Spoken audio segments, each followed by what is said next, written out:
Ao vivo. Então, boa.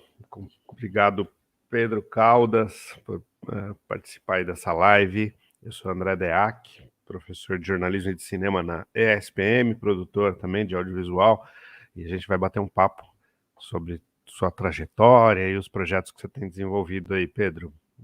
Opa, beleza, Deac? Bom Você dia. tá em Portugal, certo? Certo, estou aqui em Portugal, um pouco mais tarde que aí. E Conta um aí, tudo pouco bom? aí. Muito Tudo legal estar bem, aqui de cara? novo contigo.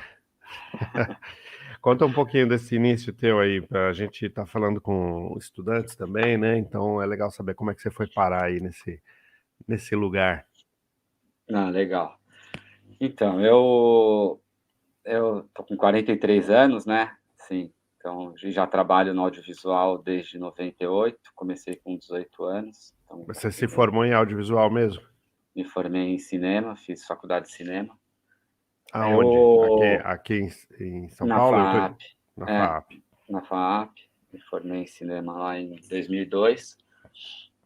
E eu, na verdade, fui, digamos, eu caí de paraquedas no cinema, digamos assim, cedo, na né, já fiz faculdade disso, mas eu não tinha a menor ideia, assim, digamos, do que eu viria a trabalhar, assim, até meus 16 anos de idade, assim, eu ainda estava, digamos, curtindo um pouco, estudando, né, vida de adolescente e tal, com percalços e tudo, né, assim, alguns. E, e eu, assim, nunca fui, assim, um aluno exemplar, também nunca fui terrível, digamos assim, mas eu era mais da... gostava de curtir, né? Então, sei lá, era um pouco bagunceiro, como se dizia na época. E, então, acabei sendo reprovado na escola e tal, e minha mãe, 2 vezes, inclusive, né? E aí minha mãe me incentivou a procurar alguma coisa, algum trabalho, tal, isso no terceiro ano colegial. Eu já tinha tido experiências com trabalho, assim, mas com padrasto, tio e tal, né, em férias, assim, para levantar um troco, mas não tinha trabalhado, né, não tinha a menor ideia do que eu queria fazer, do que eu poderia fazer, assim, e não foi minha mãe foi um convite mais, fez um convite assertivo, assim, né, e eu não tinha muita opção. E nisso eu tenho um amigo, né, que na verdade é um amigo da minha mãe, que trabalhava com cinema, trabalhava com produção executiva, uma produtora que chamava Croma, na época, né, era uma produtora bem grande, que nos anos 90, assim, fazia trabalhos muito grandes, e Dorico Mendes, Carlos Mendes, e estava numa fase já, assim, já não tinha tantos trabalhos e tal, a produtora era grande, mas estava num momento difícil. Por algumas questões, né, na época deles lá, que, enfim, não vem o caso. E aí, eu fui conversar com esse amigo da minha mãe, meu padrasto, padrinho, desculpa, padrinho, sempre confundo isso. Meu padrinho também, e ele falou: "Ah, legal, vem fazer um estágio aqui ah, vamos ver, né, sente, vem um dia, né", na verdade é sempre assim, né, você nunca falam: "Ah, vem trabalhar", falam: "Ah, beleza, vem aqui um dia, né, faz uma experiência, sente e tal". E aí eu fui numa diária de filmagem, né, nesse dia, eu lembro até era de um comercial de uns bonequinhos do Looney Tunes, cartoons, uma coisa assim, em 35 mm na época ainda, né, e cheguei lá 7 horas da manhã no estúdio, é aquela movimentação, equipamento descendo para o estúdio grande, equipamento descendo, aí maquiagem, figurino, não sei o quê, aquela Já confusão. era 35 milímetros, já era uma produção Era grande, era um profissional, comercial né? de TV, É. descarregando o caminhão de equipamento e tal. E eu, nesse dia, assim, eu lembro, assim, uma diária um pouco confusa foi para mim, né, assim. E também no geral, antigamente se trabalhava muito, então eu cheguei 7 horas da manhã e fui embora às 7 horas da manhã do dia seguinte, né, assim, então para mim aquilo foi um pouco maluco, mas eu gostei, assim, gostei das pessoas, gostei do clima e falei: "Não, aqui acho que eu consigo, não sei, eu me encaixo bem aqui nesse nesse exército de gente, cada um de um jeito e tal, assim". E a partir daí eu gostei, fiquei trabalhando há muito tempo com a Mônica, que era a produtora na época, fiquei 1 ano trabalhando com ela, foi muito legal, aprendi muito na Croma, e gostei, isso trabalhando com produção, né, então, produção de publicidade, videoclipe, várias coisas, e tudo na época ainda 35 milímetros, quase nada de efeito visual, né, o 3D, essas coisas, não estava ainda caminhando no início, né. E então, tinha muito pack shot, né, pack shot é cena de produto, né, então é aquele final da propaganda geralmente, então tem um comercial de refrigerante, por exemplo, aí tinha o comercial normal e no final sempre tinha aquele lance, o refrigerante caindo na água e voando, aquelas gotas. Até hoje é assim, né, a cena do produto, né, assim, o produto é é quase metade do tempo da diária era para filmar aquele lance do produtinho parado, sempre tinha que ter alguma coisinha acontecendo e tal. E nessa época, assim, era tudo feito na hora, né, eram coisas que tinha que acontecer para valer ali, não tinha como retocar, ficar você até tinha na época o telecine, você mexia cor, mexia uma ou outra coisinha, mas era muito difícil, né, muito caro para você retocar. Então, me divertia e curti esse tempo, assim, de esses as cenas doidas, o refrigerante caindo no balde de gelo, aí joga verniz, depois borrifa água para ficar gotinha, todos esses efeitos, assim, eu curtia isso, assim, e fiquei esse ano praticamente fazendo produção com esse dessas propagandas e tal, que era divertido. Mas, enfim, mas a Croma estava num momento difícil e eu também já não estava, já achava que já tinha aprendido bastante mas queria, enfim, comecei a conhecer mais pessoas e ver que era um universo que eu não conhecia até então, caí de paraquedas lá e não tinha a menor ideia do mercado audiovisual, a menor ideia do, assim, gostava de assistir filmes, né, via filme, mas assim, que nem qualquer pessoa, não tinha a menor noção, assim, de como que aquilo acontecia. Ó, só um cuidado no microfone aí, Pedro. Oh, Tá desculpa, dando. Zé. Mas então aí eu vi que, sei lá, achei que eu podia conhecer outras pessoas e trilhar outros caminhos. E aí nessa eu fui falar com um conhecido da O2, na produtora, e aí comecei a trabalhar lá também com o Daniel Mendes, que era um produtor, e fiquei 4 anos também lá trabalhando como produtor, então de publicidade, a mesma coisa, né. Correria, equipe e tal, mas aí num nível já digamos, profissional no máximo, assim, né, era também ainda em 35 milímetros, né, e 16, assim, foi acho que foi uma época que, nesses anos, né, entre 98 e 2005, vai, que foi quando eu trabalhei com produção, e na O2, assim, entre indas e vindas, academia de filmes e tal, acho que foi uma época da publicidade, assim, tirando as histórias que eu escutava na Croma, de quando surgiu a publicidade mesmo no Brasil, e as filmagens, 35, aqueles comerciais de marca de cigarro e de bebida que tinha quando a gente era criança, que punha uns carros de Fórmula Indy para andar na neve, né, tinha umas coisas assim que eram meio malucas e que orçamento não existia orçamento, né. Era vai, filma e me passa a conta, né, depois. E então o dinheiro era assim, jorrava, né, para poucas produções e poucas produtoras, né. Eu acho que esse ano esses anos de 98, pouco antes até de eu entrar no começar a trabalhar, né, mas até 2005, assim, acho que foi o uma época que teve muito, muito, muito, muito trabalho, né.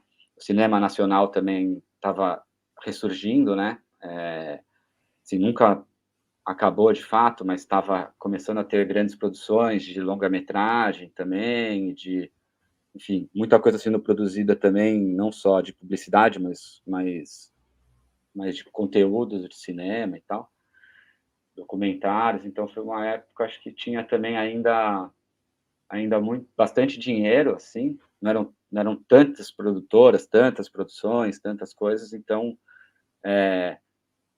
a gente tínhamos bons orçamentos para fazer os trabalhos e tal, e foi também, aprendi muito nessa época, assim, fazendo coisas bem grandes, viajando no Brasil, e foi um lugar que eu gostei muito, assim, de trabalhar e ter essa experiência, porém, eu já estava um pouco cansado, já estava quase 8 anos, né, trabalhando com produção, estava um pouco cansado, assim, que exige muito, quem trabalha com produção sabe, né, você já é o primeiro a chegar, o último a ir embora, e no dia anterior você está fazendo a pré-produção, uma semana antes, depois você faz a prestação de contas e não sei o que, então você fica muito tempo envolvido no projeto, e e é cansativo, você, sei lá, você deixa de fazer outras coisas, né? Você está trabalhando, você não tá indo no cinema, você não tá com seus amigos, você não tá namorando,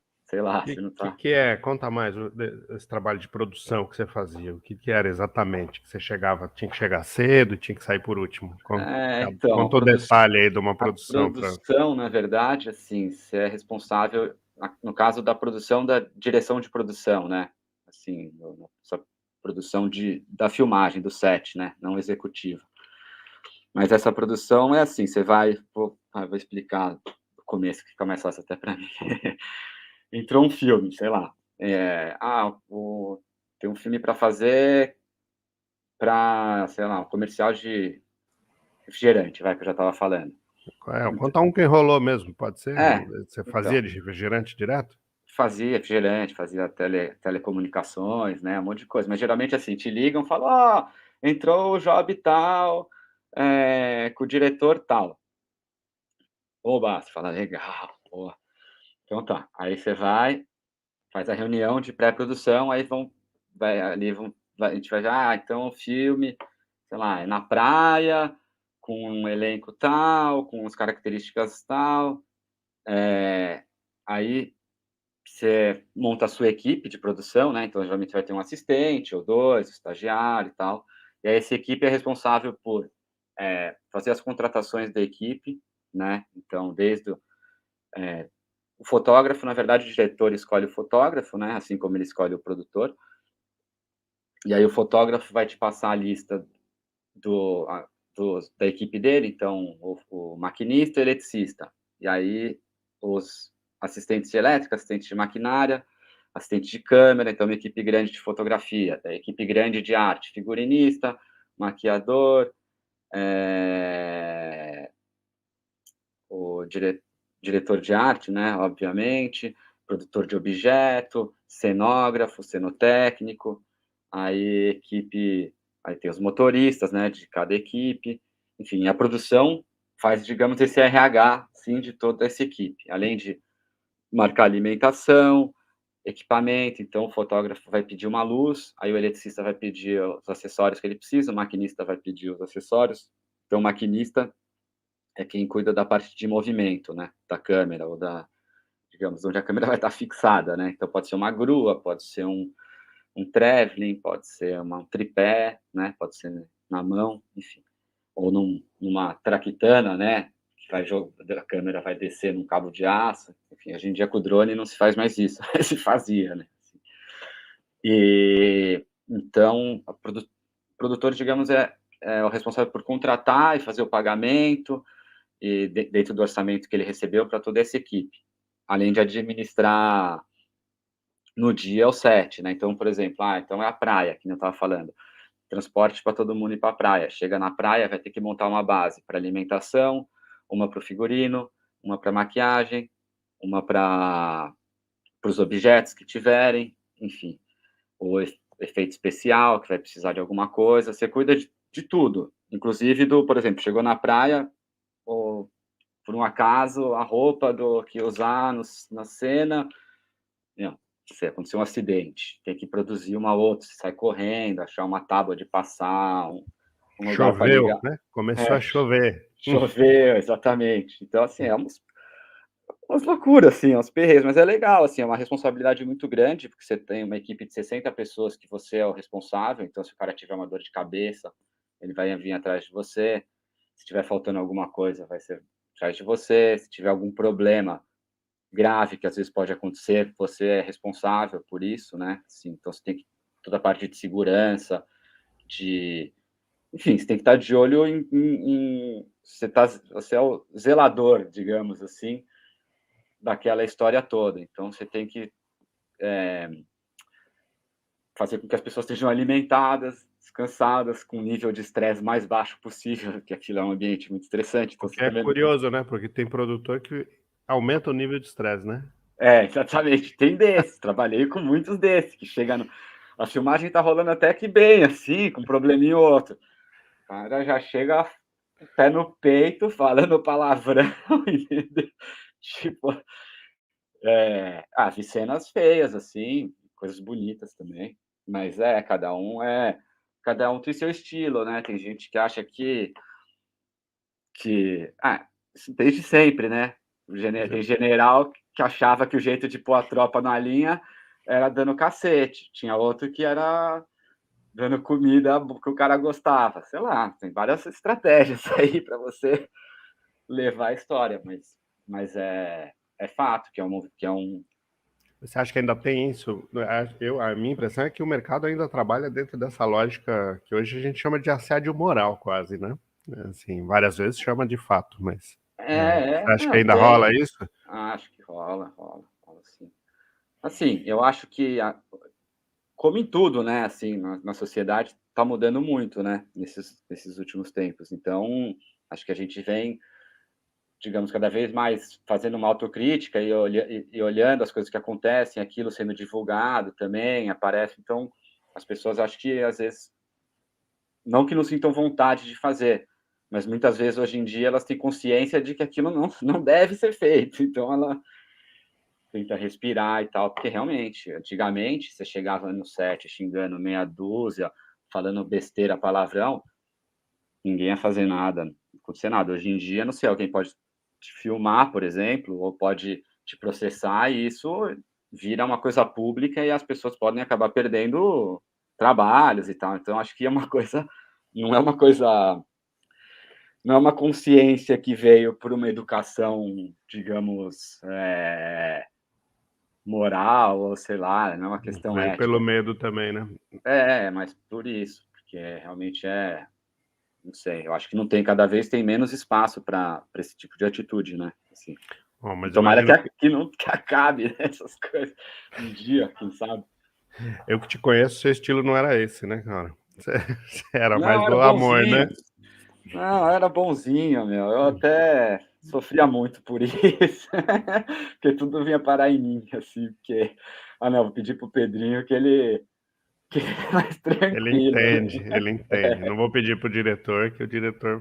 Não, e eu entendia mesmo, porque o que eu queria era que a filmagem acabasse mais rápido, da melhor maneira possível. Então, meu, você precisa disso? Vamos resolver, não é? Ah, mas como você esqueceu? Era sua obrigação. Depois, acabar a filmagem, até posso falar, ô, brother, na próxima aí, faz o checklist aí, não esquece, tal, mas não adianta na hora Tipo, ali. tipo o quê? Que a pessoa esquecia? Sei lá, dá um exemplo aí. Tipo, sei lá, um exemplo, sei lá, a camareira esqueceu o ferro de passar. Não sei. Você tá no meio do filmando lá nas dunas, não sei aonde, entendeu? Precisa arrumar um ferro. Você precisa arrumar um ferro. Aí tem produtor que vai virar para ela e falar: "Pô, como é que pode? Que competente, você não sei o quê". Vai fazer maior escarcéu ali na hora.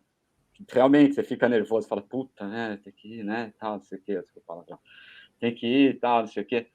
Mas, meu, entendo, entendeu? Também já fiz minhas besteiras, entendeu? É, tá lá E a situação acontece. colocada, né, cara? Aí Hã. precisa resolver, né? Não adianta gritar, espernear, né? Tem que Eu, resolver. por exemplo, fazendo um filme de ração de gato uma vez, tinha uma ração de gato que fizeram uma embalagem, porque não existia ainda no Brasil, né, ia lançar, então o mocap, né, chamava na época, que é o produto, mas não é o produto mesmo que tem na loja, é um produto feito por uma pessoa de efeitos especiais, que, enfim, vai desenvolver aquele produto para ficar parecido e bom para filmar, né.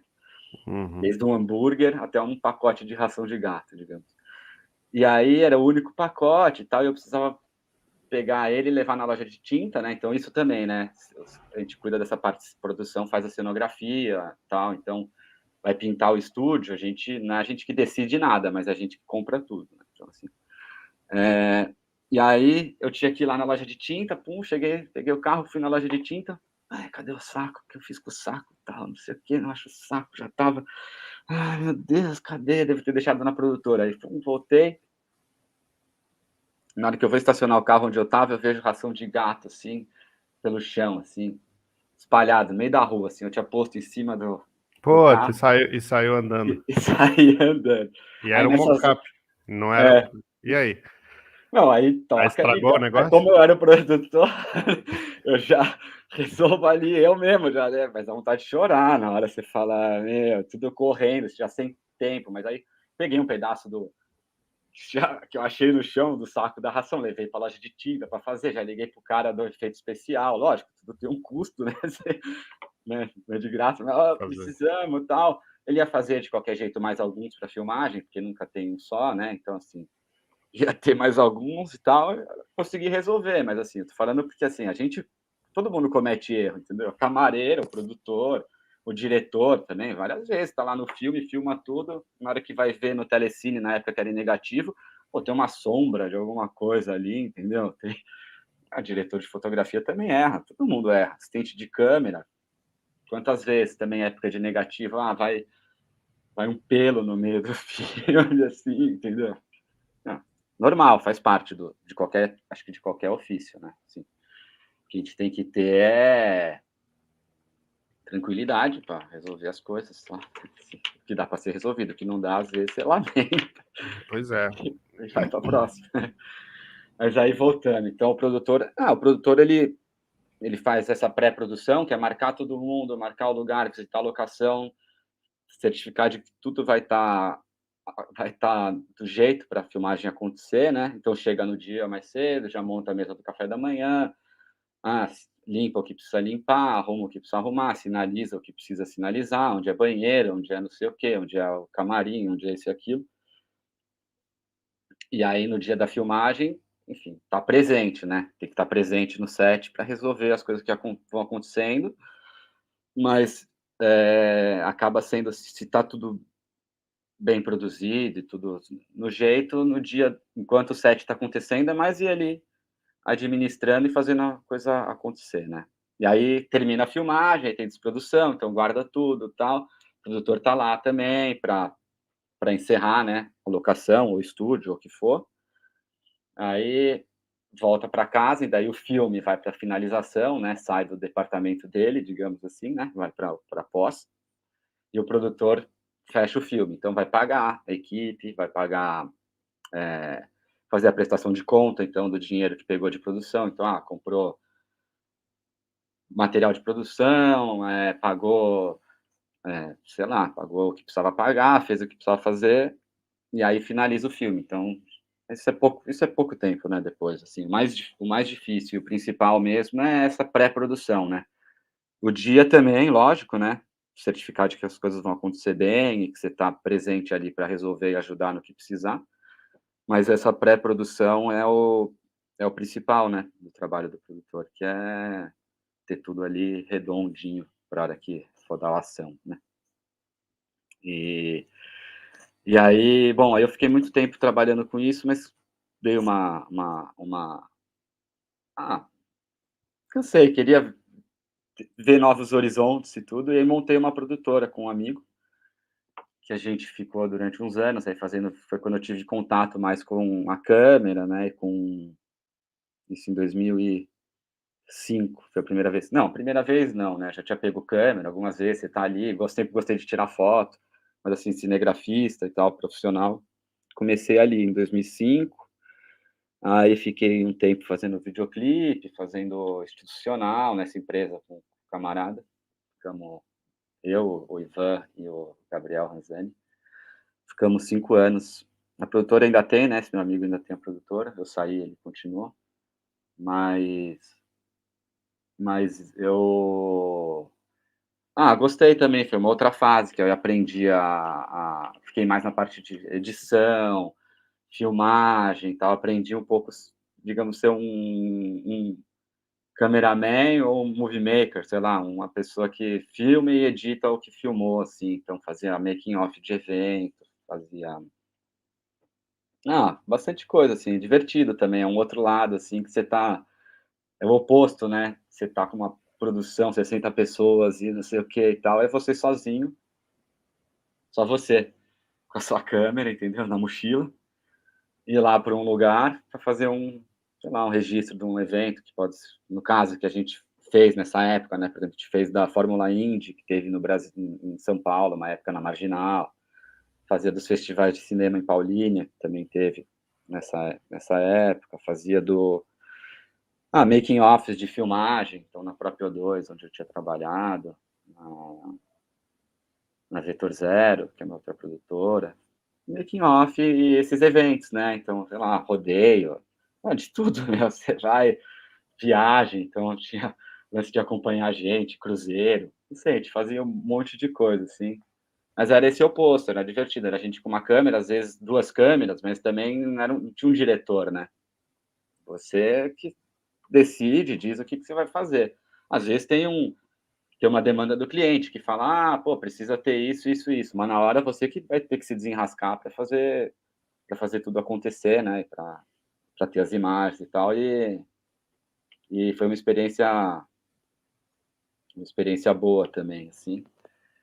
E, mas aí, enfim, aí eu tava com esses amigos na produtora e o Ivan ficou, né, e eu e o Gabriel saímos, porque também a gente, na produtora, ficava muito não preso, assim, né, mas sei lá, eu hoje em dia não tenho sócio nem nada, né, eu tenho uma empresa, né, que é de prestação de serviço, que sou só eu, então quando eu faço, eu emito a nota e faço, mas assim, eu tô sozinho, né, quando você tem que tomar decisões juntos e tal, às vezes você fica convivendo muito tempo, acabou que, enfim, não deu certo pra gente, e a gente queria, cada um foi para um lado, assim, falou, não, vamos... Mas continuei fazendo que eu fazia, continuei sendo cinegrafista, fiz alguns documentários, um sobre música ainda nessa produtora, que chama Versificando, que foi bem divertido, em 2008.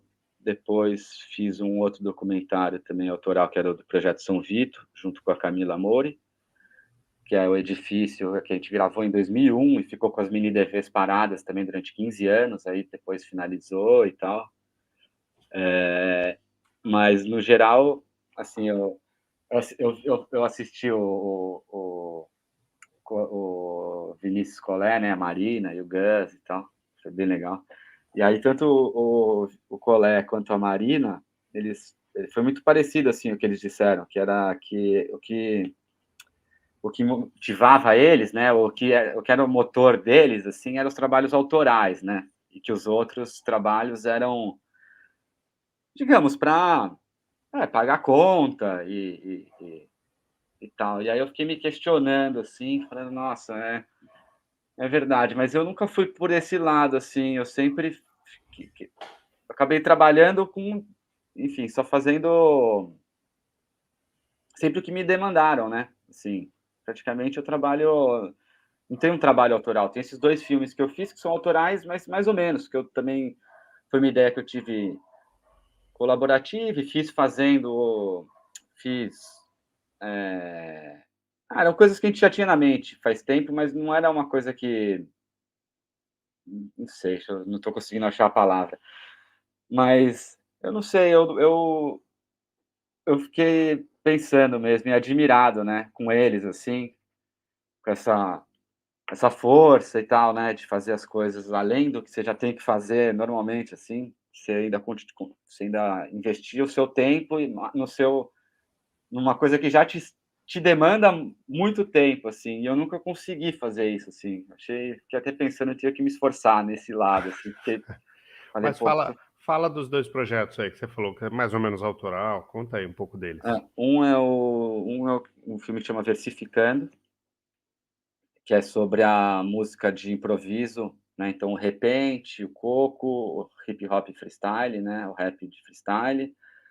No samba também tem o Partido Alto, e tem uma... Isso tudo em São Paulo, né? E o Cururu, que é uma moda de viola, mas é viola em desafio também, né? Que é da região de Piracicaba ali e tal.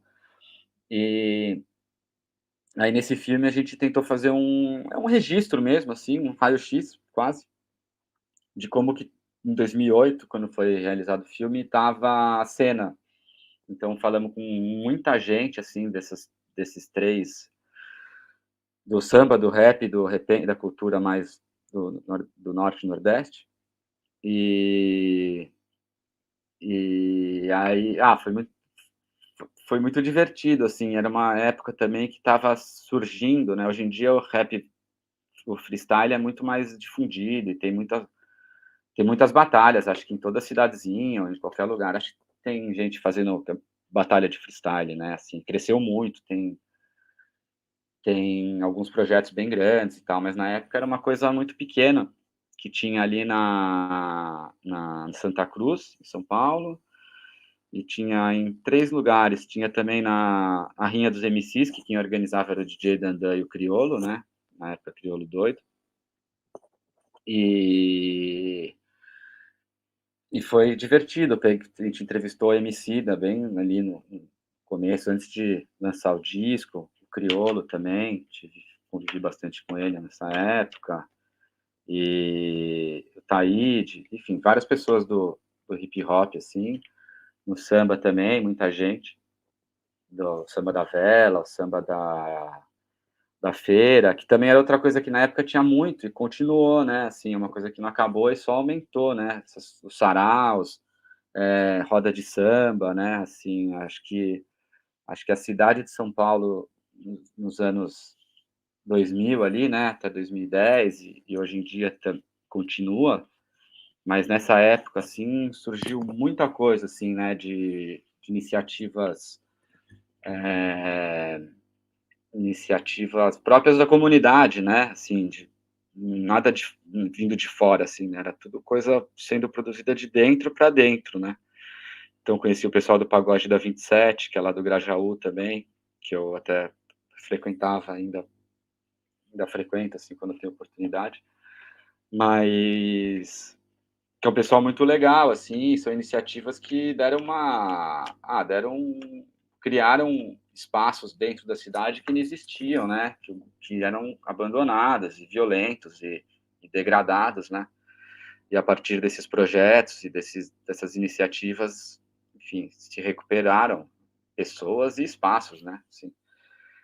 E então também era uma coisa que estava muito efervescente na época. O Cururu, que vem do jongo, também da moda, ainda tem hoje em dia, mas é uma coisa que a gente descobriu na pesquisa e quis incluir no documentário, mas que, infelizmente, são tradições antigas, assim, né? Vem perdendo muito, sei lá, vem sendo esquecidas, né? Perdendo, vão sendo esquecidas, né? E pouca gente que continua relembrando e mantendo vivas essas tradições, né? Do interior e tal. Mas a gente ainda registrou alguns, foi também é um filme que chama Versificando, tem no YouTube, quem quiser assistir, é curto, tem 50 minutos, e para pra época, assim, e mesmo hoje em dia, assim, ele não ficou desatualizado, porque também são músicas, né, e cantorias e tal, então isso não envelhece. Mas, de qualquer forma, acho que se você for para São Paulo hoje e ver essa cena, como é que é hoje, 15 anos depois, é bem diferente, cresceu muito, né? Acho que, e algumas, infelizmente, estão minguando, mas está bem diferente. E o outro projeto foi um projeto que eu fiz com a Camila Amore, que é uma amiga minha que, na época, em 2001, trabalhava comigo na O2, e ela estava fazendo o TCC dela na ECA, cinema, ela fez cinema na USP, e ela teve a ideia de filmar o Treme Treme, que é o edifício São Vito, que era em frente ao Mercado Municipal de São Paulo. E na época eu fazia uns videoclipes de rap e tal, eu trabalhava com produção, né, na O2 e tal, mas fazia as produções underground também, fazia umas coisas bem, bem underground. E aí ela, conversando com ela, ela falou: "Ah, você não quer produzir o filme para mim, não sei o quê?" Eu falei: "Ah, legal, bora, vamos lá". E aí fomos conhecer o edifício, né, assim, conhecer por dentro, né, por fora a gente já, a maioria das pessoas conhece, quem já foi no mercado municipal, hoje em dia foi demolido, né, na gestão Kassab. Mas enfim, ele, quem era, andou no centro nos anos 10 ou até antes disso, né, o prédio foi construído em 56, se não me engano, era um prédio gigantesco, né, foi considerado o maior cortiço vertical da América Latina, né, moravam 3.000 pessoas dentro do prédio.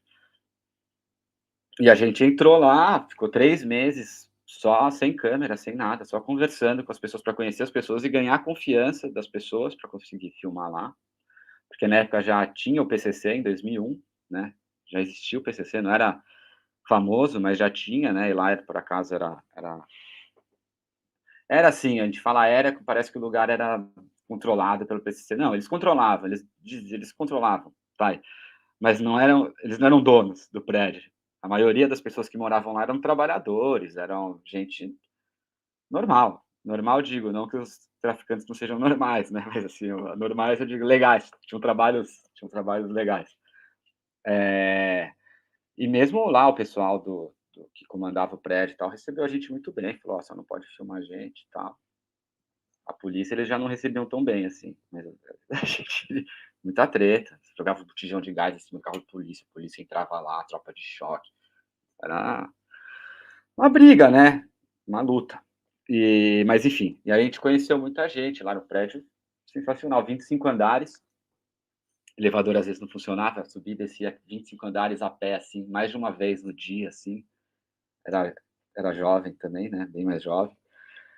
E foi uma experiência, assim, a gente passou 1 ano dentro do prédio, porque quando a gente começou a filmar, eh, a prefeitura, assim, tinha começado a filmar, a prefeitura resolveu desapropriar o prédio para reformar, era a Marta Suplicy na época, a prefeita, para reformar o prédio e depois esses moradores teriam prioridade na hora de retornar. Foi um projeto do Loeb, arquiteto, que era muito legal, recebeu muitas críticas, porque diziam, né, que ele não se adequava para a população que ia estar lá, porque tinha, não sei, tinha um design, assim, não tinha cara de que era para população de baixa renda, entendeu? Tinham algumas coisas que achavam que ia ficar muito valorizado, que ninguém ia ficar lá. Eu vi o projeto, não foi feito, né, porque foi demolido o prédio, o Kassab desencanou, mas ia ser bem legal se existisse. E hoje em dia, e depois de muito tempo, aquilo ia virar um estacionamento, ia virar isso, ia virar aquilo, no final o Sesc pegou aquela área e hoje é o Sesc Dom Pedro, né. Então assim, dos males o menor, digamos, porque as pessoas que saíram de lá, saíram com uma promessa, para variar, na troca de gestão, aquilo foi, mandaram para o beleléu e que se exploda, assim. E a gente acompanhou todo o processo de desapropriação do prédio, assim. E uma experiência também marcante, assim, tinha 21 anos de idade e aí depois a gente acabou finalizando o filme pela, meio correndo, assim, pra Camis, concluir a faculdade, né, sim, mas aí o material ainda ficou, a gente não ficou sempre com aquela sensação de que, nossa, a gente não tinha um material muito rico e não fez o que, enfim, que a gente tinha imaginado e tal, e aí depois de um tempo a gente retomou, então pegamos todas as fitinhas que a gente tinha, 100 horas de material lá do prédio, capturamos tudo de novo, né, e editamos, e aí também fizemos esse filme do Edifício São Vito, que a gente vai ver se põe no YouTube agora, na verdade passou no Sesc, passou em algumas mostras e tal, mas ainda não está disponível online. Eu e a Camis precisamos fazer essa disponibilizar, assim. Mas assim, eu sempre gostei, assim, de estar na rua, sabe? De ver a rua e movimento, assim. Eu não sou que nem o Colé e a Marina, que conseguem pôr em prática essas coisas, eu penso muito, assim, tenho vontade, às vezes surgem várias ideias, assim, que não vão para frente, mas eu anoto, tenho um caderninho aqui que anoto tudo. Não faço nada, mas anoto tudo. E e aí, o que eu ia falar? Não, que sempre acaba que sempre quando vem uma ideia, ou sempre que eu sinto vontade de fazer alguma coisa, tem muito disso, de querer conhecer coisas muito diferentes da minha realidade, assim, de coisas que eu vejo e vivo, assim, eu não sei, eu não tenho muito, por exemplo, meu pai também é músico, né, vibrafonista e tal, assim, eu sempre gostei de música, assim, via ele tocar desde pequeno, baterista, e tal, ia nos shows. Heartbreakers, né, ele tocava no Heartbreakers, foi professor da ULM muitos anos, eu sempre vi ele tocar, assim, sempre gostei muito, assim, de ver, assim, as pessoas tocarem ao vivo, não sei o quê, sempre gostei muito de música, então acabei que, assim, meus trabalhos, digamos, que foram mais autorais, que eu fiz, eram videoclipes, eram coisas que ah, que eu gosto pelo simples fato de, sei lá, estar ali, a música tocando e representar aquela música com imagens e tal, é uma coisa que me inspira muito, assim. Você Mas a reconheceria algum traço autoral teu, assim? Tipo, isso você tá falando, uma música, não sei, colocar, não sei, algum recorte, alguma coisa ah, que do seja meu sua, assim, do seu gosto, que você do meu gosto. imprime nos seus Sim, trabalhos. sim, eu gosto, assim, tô meio na contramão, né, mas, assim, eu gosto de coisas lentas, assim, planos longos, eh, de de música também. Mas também, do mesmo jeito, assim, não digo calma, não é uma questão de ser, não tem a ver com ser calmo, nem nada disso, tem a ver com só com, não com a ação em si, mas com o movimento, com os cortes, sabe. Assim, então, eu gosto gosto, por exemplo, desses de filmes, não, quer dizer, não é que gosto, eu não gosto muito desses filmes, sabe, tipo, isso aí, Que que acabou de meu. ganhar o Oscar ontem, inclusive, Exatamente, tudo ao mesmo no mesmo tudo lugar, ao mesmo tempo? Não, qual que é? agora, Legal. é isso, tudo ao mesmo É, lugar, ao mesmo não, tempo agora, tá, Você assistiu? assisti. Eu vi o trailer só, eu não vi o filme ainda, mas eu quero ver, eu vou assistir. Assisti duas vezes, a segunda eu gostei menos, assim, a primeira, É, então, enfim, mas mas mas é um é interessante. videoclipe, né, É um frenético e videoclipe. tal, né, Os diretores, o diretor um daqueles malucos daquele, como é que é? Aquele clipe, Down for What? Não, como é que é? Que é uma doideira, é o clipe mais louco que eu já vi, assim, é desse diretor, quando ele surgiu, quando ele era moleque, lá na faculdade ainda, que ele fez. Mas tem essa linguagem, assim, o roteiro em si, que nem esses metaverso, multiverso, que nem tem nos Marvels, né, e nessas coisas. É legal, né, você pensar assim e tal. Mas, nesse caso desse filme ou desses filmes, não tem como fazer de outro jeito, né. A verdade é essa, são filmes que, se você for dirigir de um outro jeito, ele não, de repente não funcionaria, a não ser desse jeito mesmo, com muito corte, muita cena, luta, câmera que gira e não sei o que e tal, porque é mesmo essa linguagem é necessária, né, para esse filme. Mas eu, por exemplo, já prefiro filmes mais antigos, entendeu? Assim, sei lá, eu gosto de filmes dos anos 70, gosto desses novos. Tem os filmes bons, outro dia a gente estava falando, né, pensando em referências, não sei o que, eu fiquei em branco.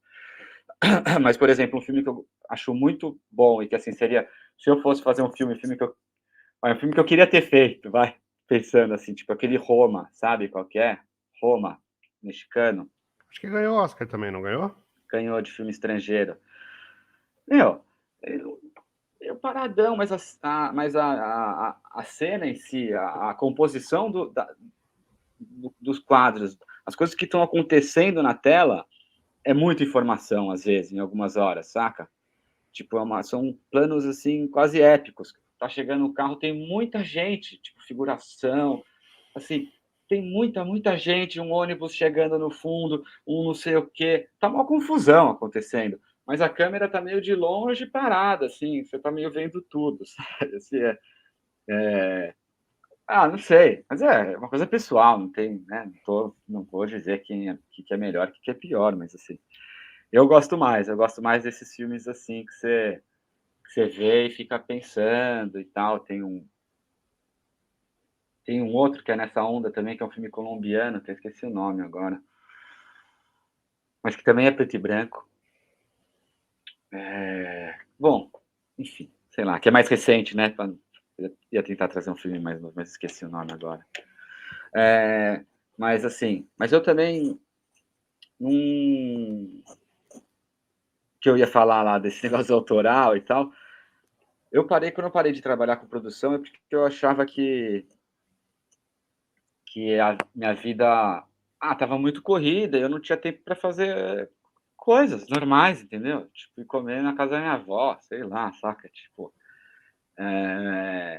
e aí que eu dei uma desacelerada, assim. Desde então eu venho desacelerando um pouco mais, e eu descobri outras coisas nesse meio do caminho. Então, abelhas, adoro abelhas, criava abelha e tal.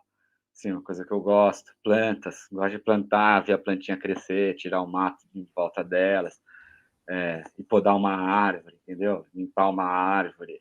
Não sei, eu acho que acaba sendo meu trabalho autoral do Colé e da Marina. Acaba sendo assim, gosto muito de filmar, de trabalhar com produção, assim, gosto mesmo, assim, na hora que eu estou fazendo, é uma coisa que me dá uma adrenalina, me dá sabe, uma coisa de querer que aquilo fique legal e fazer sei lá, qualquer coisa que seja, assim, né? Qualquer trabalho, pode ser um making off, um documentário, de produção, que eu esteja fazendo isso aqui. Eu gosto daquilo, assim. Mas você fica naquilo, fica naquilo, fica naquilo, passa 1, 2 semanas, você está cansado já, né? Por mais que você ame aquilo, esses trabalhos que nem produção de longa, né? Já trabalhei também, produção de longa, de curta. Fica 4 meses trabalhando 18 horas por dia, com um dia de folga que você acaba trabalhando também e troca a folga por dinheiro e vai trabalhando, porque precisa, entendeu? Você precisa. Às vezes você precisa estar presente, né? Você fala, vou tirar folga, o negócio está pegando fogo. Você fala, beleza, vai trabalhar mais um dia. E cansa, e aí nesses outros, nesse, sei lá, e aí quando eu vou na terra, assim, arranco um matinho ali, faço um negócio, é uma coisa que eu gosto, assim, e é uma coisa que tem me ocupado um tempo, assim, que eu me dedico um tempo também. Eu acho que a gente está bem alinhado aí, né, Pedro? Ultimamente a gente tem conversado também, eu super entendo. Eu também me reconheço nesse lugar do o outro tempo, né? Eu acho que está errado esse tempo de produção de mundo. Uhum. Não é só de filme.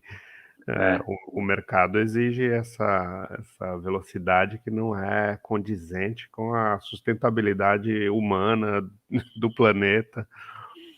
E eu tenho gostado também dessas outras narrativas que são mais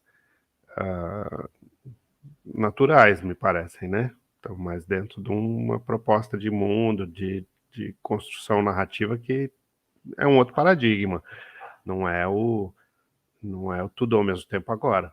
Que é isso que me parece, né? Não é só a gente que acho que pensa isso, tem várias pessoas pensando, que me parece que isso é parte da causa do problema em que estamos neste momento no mundo, né? exatamente, eu concordo plenamente. Acho que a gente não quer mais fazer parte disso, né? Não existe, que nem falam, né? Não existe planeta B, né? Exato. Então vamos A gastar gente, tudo agora a em gente 10 vai, dias, sem folga, a gente vai gastar o planeta. exatamente, a gente Pô, precisa, que é o que eu falo pro meu filho, assim. Eu também tive um hobby na vida, esse é um hobby mesmo, andar de bicicleta. Gosto, gosto. também. E viajava de bicicleta. Então, fui de Caxias do Sul para Montevidéu, fiz Florianópolis, São Paulo, fiz a ilha de Cuba de uma ponta até a outra. Que demais, Fiz, cara. fazia São Paulo, Santos, com meu cunhado, com o Rafa. Bom. Também direto.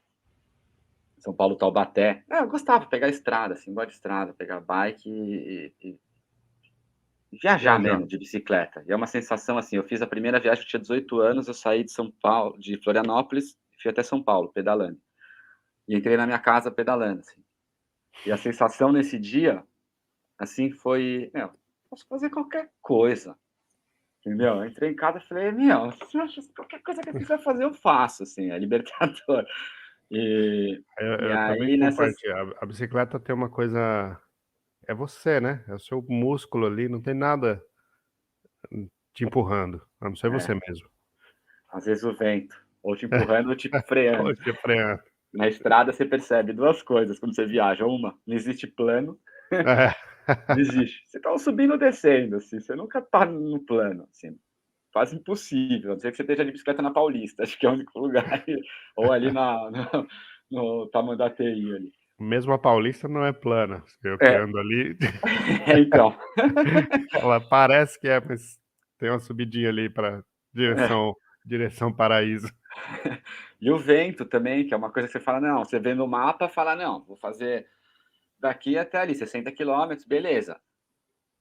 Vento a favor, você fez 120, entendeu? Vento contra, você chega nos 60 quilômetros, você está assim já de lado, entendeu? Porque. Então, mas enfim, não tem nada a ver com o que a gente estava falando isso. Mas é que são coisas que você percebe quando você está de carro na estrada, subida, descida, vento, tanto faz. Mas aí uma coisa que, não, nesse assunto que a gente estava falando, falar só um bocadinho disso para depois falar do projeto, da Verita. Bora lá. Do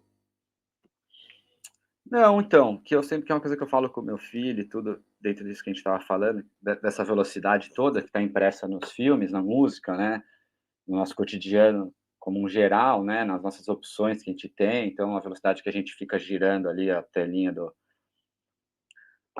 computador, né, do computador, do smartphone, do que for, sei lá, mas a gente está o tempo inteiro, consumindo, consumindo, consumindo, você não está consumindo informação, você está consumindo alguma coisa, e assim, nesse sentido, a cultura ainda é uma coisa que é boa, quer dizer, dependendo daquilo que você está consumindo, né, é uma coisa que é saudável, né.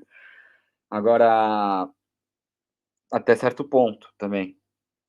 Mas o resto das coisas, quando eu fui para Cuba, você vê, você tem lá uma livreta, né, um livrete lá, esqueci o nome que eles têm daqui, enfim. Mas você tem lá umas doses, né, você vai lá no armazém e pega lá 3 quilos de arroz, 3 quilos de não sei o quê, e não tem a marca, entendeu? Se o arroz é esse, o arroz é aquele, se é o sabão é esse ou aquele. Não tô falando que é o melhor nem o pior. O que eu quero dizer é que, assim, a gente gasta muita energia e muito tempo competindo, competindo, competindo, competindo, competindo, sendo que se a gente, em vez de competir, se em vez de ser uma sociedade, isso é utópico aquilo, óbvio, mas em vez de ser uma sociedade capitalista que, né, e cada vez mais com pensamento liberal e não sei o quê, de competição, meritocracia e isso e aquilo, se fosse um sistema colaborativo, imagina onde a gente poderia estar hoje, né? Assim, falam, não, é a competição que faz com que a coisa se desenvolva. Isso aqui, para mim, isso é uma besteira. Podem brigar comigo até, mas eu acho que isso é uma besteira. Acho que a gente produz feliz, entendeu? Para começar, bem. Mas, assim, se a gente colaborasse, se a tecnologia fosse democratizada, se as coisas fossem todas. Não precisava ter 10 marcas de shampoo, bastava ter um que fosse o melhor, saca? Assim, é uma viagem que eu tô falando, mas carro. Não precisava ter 500 modelos de carro para poluir, não sei o quê, bastava ter um que fosse bom e que todo mundo tivesse acesso, entendeu? Enfim, mas aqui eu já. Mas eu acho que é isso, que a gente tem que mais colaborar um com os outros, e o mundo precisa que a gente ajude, tanto entre a gente quanto a gente como organismo de um planeta. Então a gente não tem que competir com a Terra, entendeu? A gente tem que colaborar com a Terra. Mas deixa para outro papo, Não. outro dia.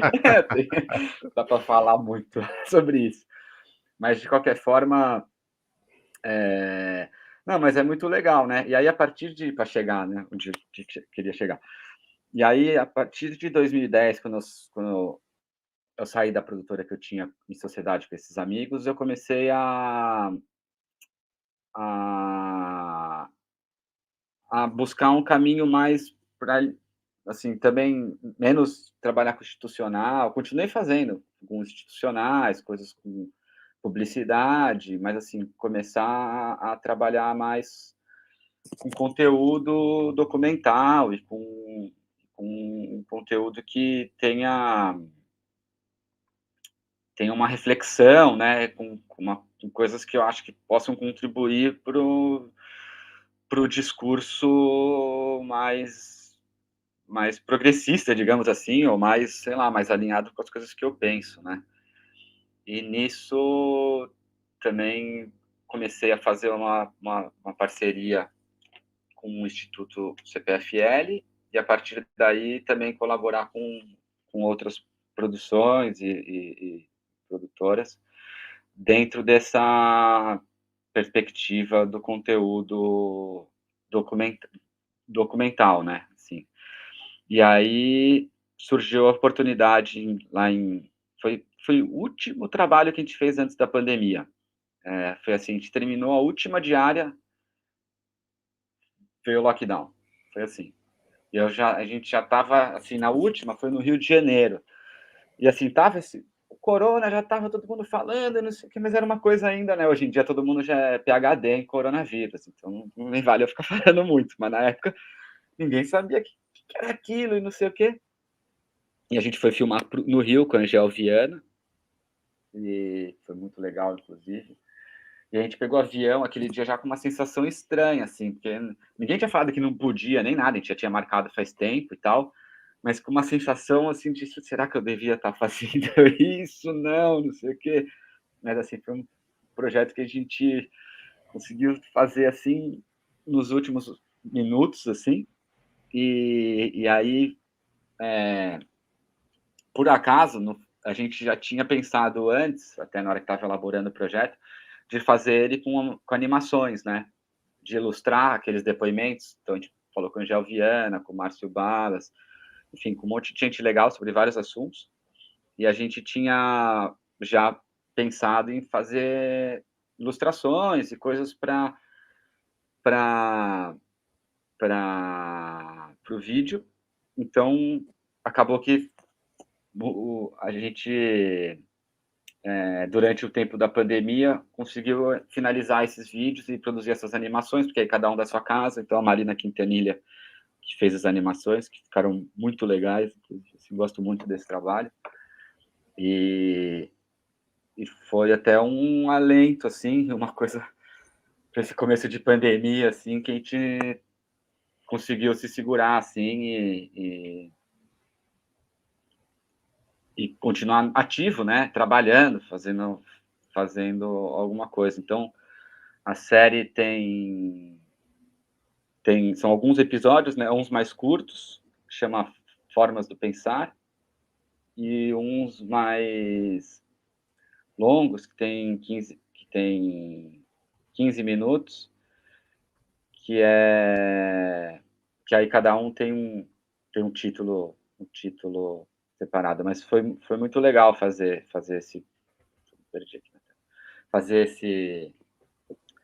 esse projeto, assim, porque depois que você vê ele pronto, assim, que nem tá na mostra, seja a diversidade, assim, a riqueza que a gente tem, assim, em vários campos, né? A gente conversou, por exemplo, com a Marina, que é Rodando pela Vida, que foi muito legal, ela falando sobre capacitismo e tal, e a Angel Viana sobre dança, o Márcio Balas falando um pouco sobre o humor, vários assuntos e de uma maneira o que eu gosto, assim, como documentarista, assim, até para ir chegando no final, e que eu gosto disso de documentar e de registrar é porque eu sou muito curioso, né? Assim, sempre fui, desde pequena, muito curioso, curioso. Então eu gosto de ouvir as pessoas. Eu não gosto tanto de falar, não me sinto tão bem aqui que nem a gente está aqui agora falando. Não que eu não me sinta bem, me sinto ótimo estar com você, assim, mas não é uma coisa que assim, eu para ser muito sincero, acho que não tenho muito para falar, assim, sabe? Mas eu gosto muito de ouvir. E, e desde pequeno eu sempre gostei muito de ouvir. Então, nesse projeto do São Vito, que eu estava falando, por exemplo, eu ia lá, e eram 3.000 pessoas ali dentro. Eu chegava lá de manhã, ficava, antes de entrar no prédio, já parava na vendinha. Tinha o seu Eduardo ali embaixo. Não, ele me contava, ele era testemunha de Jeová, ele me contava da Bíblia. Eu ficava lá meia hora, uma hora quase ouvindo ele antes de entrar no prédio. Aí entrava na portaria, já trombava, mas sempre ouvindo e questionando, entendeu? Eu gosto de perguntar. Então eu ficava, tal. E às vezes, quando me perguntam, eu respondo, eu falo e tal, normal. Sim, mas assim, mas eu gosto de perguntar. Então, Edu, tal, como é que é? Que Salomão, você estava falando de Salomão outro dia, me conta aí do reino dele e tal. Aí ele, não, porque Salomão, filho de Davi, não sei das quantas e tal. Aí chegava na portaria, e aí, meu, pô, ontem foi, né? Eu vi a polícia.